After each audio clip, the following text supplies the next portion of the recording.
स्वागत है मित्रों आपका। मैं अनिल बस। कन्या राशि फरवरी माह का महीना, और जैसा कि आप जानते हैं कि इस महीने में मंगल शुक्र के कॉम्बिनेशन 6 हाउस में क्या करेंगे, बुध और सूर्य के बुध आदित्य योग पंचम भाव में बुद्धि के भाव में बैठ के क्या काम करता है। और जैसा कि आपके बड़े भाई नहीं हैं, और अगर हैं तो वो बहुत बुद्धिमान और इंटेलिजेंट हैं, और खास करके 11वें भाव के बृहस्पति जो कि उच्च के हैं, क्या क्या लाभ आपको पहुंचाने वाले हैं और आप क्या लाभ ले पाएंगे। कहीं आप टेंशन में बैठकर निर्णय सही समय पे लेने से चूक तो नहीं जाएंगे। इन बातों की हमने करनी है चर्चा। फरवरी का महीना, कन्या राशि, वर्गो साइन इसे कहते हैं, यानी यदि आपका चंद्रमा 6 नंबर आपकी जन्म पत्री के 12 खानों में जहां 6 नंबर लिखा है, अगर वहां चंद्रमा है तो वो आपकी कन्या राशि है। फरवरी का महीना कन्या राशि वालों के लिए कैसा गुजरेगा, आइए इसकी चर्चा करते हैं। कन्या राशि का स्वामी बुध है, और जैसे कि आप जानते हैं पृथ्वी तत्व प्रधान राशि है। बहुत धैर्यवान ये राशि है। इसमें लोग धैर्यवान होते हैं, कला प्रेमी होते हैं, सौंदर्य के प्रेमी होते हैं। उन्हें फिल्म अच्छी लगती है, घूमना फिरना अच्छा लगता है, कलर्स अच्छे लगते हैं, ग्रीनरी अच्छी लगती है, नेचर अच्छा लगता है, और सबसे बड़ी बात, रात के समय घूमना फिरना उन्हें बहुत पसंद होता है, फिल्म देखना। ये सारे आपके शौक हैं। मित्रों के साथ अच्छी तरह रहना, और एक और बात जो बहुत इंपॉर्टेंट है, आपको चाहिए अपनी हेल्थ का थोड़ा ध्यान रखें, दिस इज इंपॉर्टेंट। और चलिए कन्या राशि की हम बात करते हैं। पहली तारीख कैसा रहेगा। ऑफिस के अंदर कामकाज करते हुए समय व्यतीत होगा, अच्छे रिजल्ट मिलेंगे, मित्रों का सहयोग मिलेगा और बॉस का एप्रिसिएशन मिलेगा। आने वाले समय में ये आपकी प्रमोशन भी करा सकता है, ये एक अच्छा योग। 2 और 3 तारीख की अगर बात करते हैं, 2 तारीख को प्रदोष व्रत है। सायंकाल के वक्त शिवलिंग के ऊपर जल चढ़ाते हुए भगवान शिव का रुद्राभिषेक करते हुए आप उनसे आशीर्वाद पा सकते हैं, जिससे हेल्थ प्रॉब्लम दूर होंगी, पेट की प्रॉब्लम दूर होंगी, और कमर दर्द जो दूर नहीं हो रहा उसमें भी आराम मिलेगा।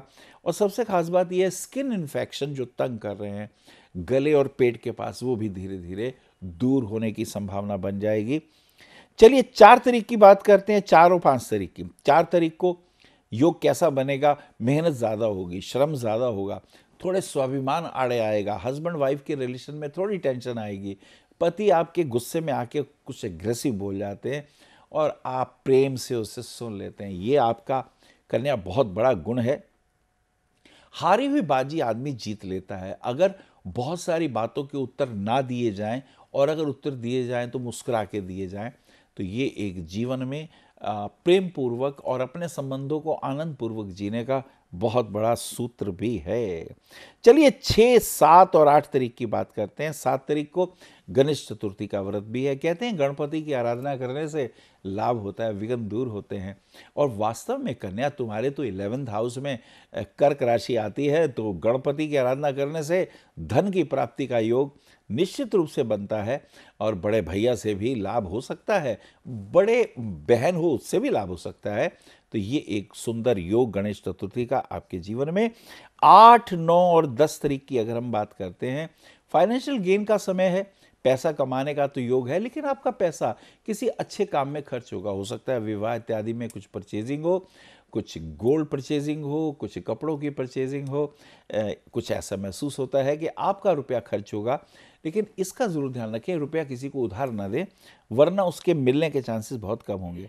11, 12, 13 तारीख की अगर बातें करते हैं, तो 12 तारीख को मंगल का मीन राशि में प्रवेश हो जाता है। इसमें कुछ इंपॉर्टेंट ये रहेगा, आने वाले महीना भर में हस्बैंड के साथ रिलेशन थोड़े से कड़वे होंगे। वो लॉजिक से तो बात करते हैं, लेकिन जब कभी वो एग्रेसिव होते हैं, वो तुम्हें तंग करता है, वो तुम्हारे स्वाभिमान को हर्ट करता है। मुझे लगता है कि ये समय थोड़ा सा टफ होगा। हस्बैंड वाइफ के रिलेशन में मतभेद होंगे, लड़ाई झगड़ा बढ़ सकता है अगर हमने ज़्यादा ध्यान नहीं दिया। और ये भी ध्यान रखें, अपने हस्बैंड से कहें कि ड्राइविंग ज़रा आराम से करें, तेज़ ड्राइविंग चोट मार सकती है, सिर में चोट लगने के योग बन जाते हैं। हस्बैंड के लिए ये हम बात कह रहे हैं, तो ये ज़्यादा ध्यान रखना है। 13 तारीख को सूर्य का कुंभ राशि में प्रवेश होता है। आपके लिए एक बात कहनी है कि ये समय में, ये जो महीना भर निकलेगा, अगर कोर्ट कचहरी में कोई मुकदमा चल रहा है तो आप विजयी होंगे, आपके शत्रु मुंह की खाएंगे। कितने ही वो आपके खिलाफ षड्यंत्र करें, सफल नहीं हो पाएंगे। This sun, when sun will enter into Aquarius sign, एक महीना आपके लिए शुभ है। इसमें आपने ध्यान रखना है कि आप अपनी ड्राइविंग भी ठीक रखें और अपनी हेल्थ के प्रति भी कॉन्शियस रहें, ये ज़्यादा ठीक रहेगा। 14-15 की अगर हम बात करते हैं तो ये समय पॉजिटिव है, बहुत अच्छा है। और ऐसी स्थिति के अंदर मम्मा के स्वास्थ्य का थोड़ा ध्यान रखिएगा। मम्मा का स्वास्थ्य, थोड़ा उनके स्वास्थ्य में टेंशन है, वो ध्यान रखने की ज़रूरत है।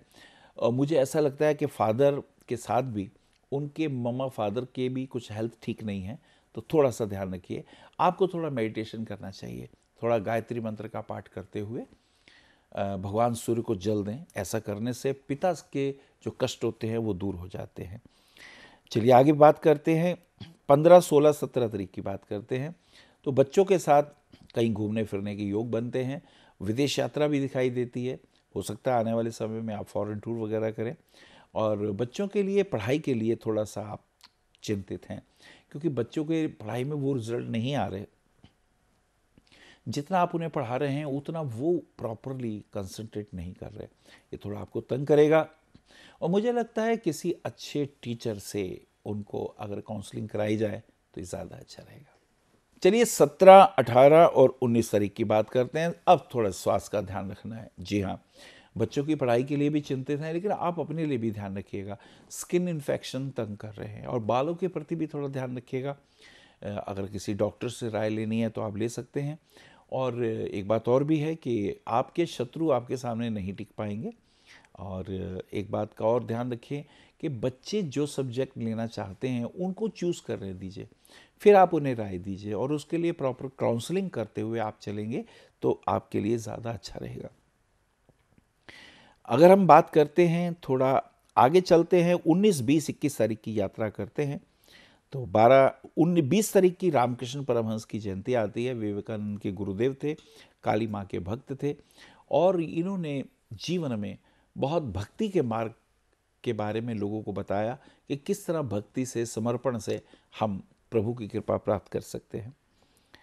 21, 22, 23 तारीख की अगर यात्रा करते हैं, तो अगर आप कोई खेलने का कोई खेल खेल रहे हैं या ऑफिस के काम के लिए रात को लंच पे बाहर जा रहे हैं, तो थोड़ा बी केयरफुल रहे। खाने में ध्यान रखें, फूड पॉइजनिंग वगैरह ना हो, खाने पीने में ज़रूर ध्यान रखिएगा। और इसी के साथ साथ 23 और 24 तारीख की बात करते हैं। 23 तारीख को याज्ञवल्क्य जयंती है। ये एक बहुत बड़े वेदांत ऋषि हुए हैं याज्ञवल्क्य जी, और ख़ास करके जनक के दरबार में इन्होंने अपने तर्क से, अपने लॉजिक से अच्छों को लोहा मनवा दिया था। तो इनको प्रणाम करते हुए आगे निकलते हैं। 24 और 25 तारीख की यात्रा करते हैं। भाग्य साथ देगा। यदि आपने कोई प्रॉपर्टी में रुपया लगाया है तो ये शुभ है, और अगर कोई घर में कोई आप रेनोवेशन का कार्य चल रहा है तो वो भी अच्छा है। कलर्स कॉम्बिनेशन अच्छे आप यूज़ करेंगे। कपड़े वगैरह की परचेजिंग में धन व्यय होगा। पिता के साथ भी कहीं यात्रा का योग दिखाई देता है, किसी मंदिर में किसी देव कृपा प्राप्त करने के योग दिखाई देते हैं। 25-26 की यात्रा करें तो 26 तारीख को होला अष्टक है। होली से पहले के 8 दिन कोई शुभ परचेजिंग, अच्छे काम में परचेजिंग वगैरह नहीं करते, गाड़ी वगैरह नहीं खरीदते, मकान में प्रवेश नहीं करते, ऐसा होला अष्टक होली से पहले के ये 8 दिन, ऐसा भारतवर्ष में ये मशहूर है। और चलिए 27 तारीख की अगर हम यात्रा करते हैं तो ये दिन अच्छे हैं। ऑफिस में संबंध अच्छे, बॉस के साथ संबंध अच्छे रहेंगे। मित्रों के साथ भी सहयोग अच्छा प्राप्त होगा। कन्या राशि वालों को पन्ना रत्न 6 रत्ती का सबसे छोटी उंगली में या रिंग फिंगर में धारण करना चाहिए। छोटी उंगली में ज़्यादा अच्छा रहेगा, राइट हैंड की। हीरा रत्न, जी हाँ, 1 कैरेट 1 सेंट का आप धारण कर सकते हैं। और नीलम रत्न भी आपके लिए बहुत शुभ है। लेकिन मुझे लगता है कि कन्या राशि वालों को विशेष रूप से पन्ना रत्न और हीरा ज़रूर धारण करना चाहिए। नीलम को धारण करने की जगह दान करें, यानी शनिवार वाले दिन अगर हम काले तिल हैं, काले चने हैं, ये शनि मंदिर में देते हैं, या वहाँ तेल का दीपक जलाते हैं शनिदेव के मंदिर में, तो ये शुभ है।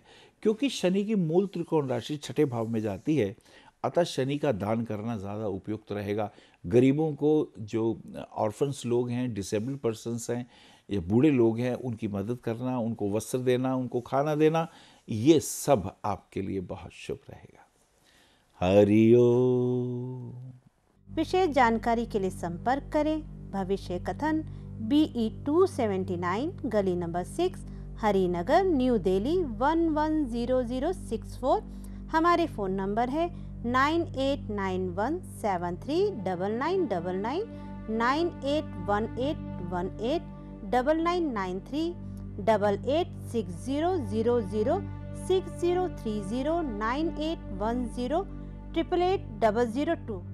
हमारी वेबसाइट है www.bhavishyakathan.org। ईमेल है acharyaanilvats@gmail.com।